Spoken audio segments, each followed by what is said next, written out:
to have my story heard and honored to be one of the voices of the millions of parents across the globe struggling with the issue of addiction with their children. Addiction is a family affair. My 23-year-old daughter, Sydney, is a drug addict. But her decision to use drugs as becoming an addict and all that entails does not only affect her. It tears our entire families apart. It rips at the core of our communities. My husband and I are the ones who lay in bed at night sleepless, wondering if the phone will ring and on the end will be the worst news ever, that she's dead. She can't live at home anymore, so we have to live with a piece of our family missing. My daughter started down this path at about 17, drinking and using marijuana. She was caught and we cracked down, and she decided that would never happen again. Not that she would stop partying, but that we would never find out. From that point on, we were behind the 8 ball, chasing her upstream and without any hope of catching her in time. She then graduated high school and she started at junior college. She had a nice little part-time job, and then at 18 she bought a medical marijuana card for $100. By 19 she had dropped out of school and lost her third job. Her drug use had spiraled out of control and she had advanced to pills, synthetic hallucinogenic drugs, eventually meth and heroin, always using marijuana. A drug-induced psychosis is not something any parent is equipped to cope with. I can't express how difficult it is to hear your daughter scream and cry because she believes there's a serial killer hiding in your backyard, waiting to kill her entire family. This usually ending with the police at our door and her escorted into the night. Still hallucinating and scared to death, drug use in our state is not against the law. She has become a product of the streets. Sydney has woken to guns pointed to her head. She has been abused and exploited, and God only knows to what extent she's gone to get the drugs she needs. I don't want to know. But for a moment, put yourself in my shoes.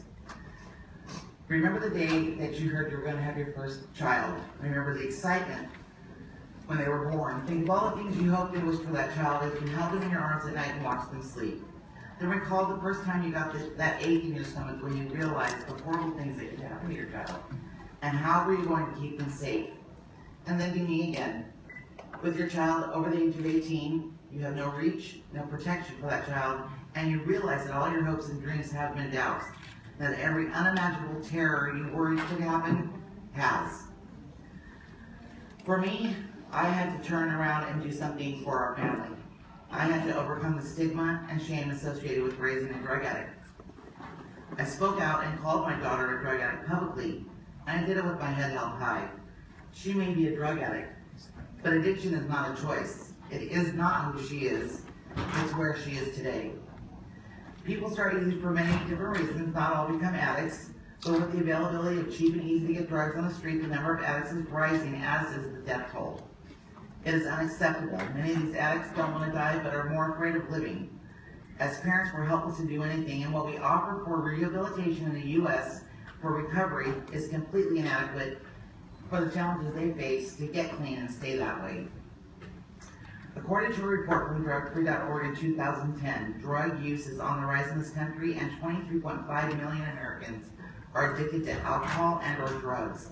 That's approximately one in every 10 Americans over the age of 12. That's roughly equal to the entire population of Texas. But only 11% of those with an addiction receive treatment. The new stats say 2015 that we have 40 million Americans aged 12 or older that meet the addiction criteria, and an estimated 80 million are high risky substance users. Now let's talk about treatment options. Residential rehabilitation, outpatient, and sober living houses are a booming industry, costing individuals and or health insurance carriers and or governments hundreds and some even thousands of dollars each day. A person addicted to methamphetamine who has insurance